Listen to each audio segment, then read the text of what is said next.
රසයි. කවුද හැදුවේ? මම හැදුවේ. බොරු කියන්න එපා. කවුද හැදුවේ කියන්නකෝ.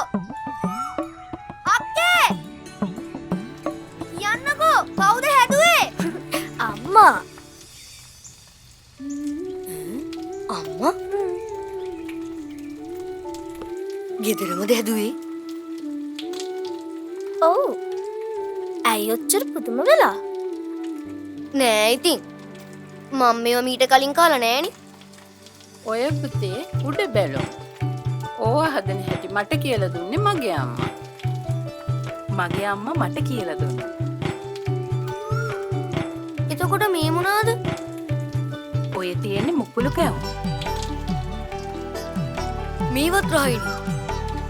කොහොමද අම්මේ මේවා හදන්නේ? ඉන්නකෝ මං කියලා දෙන්න.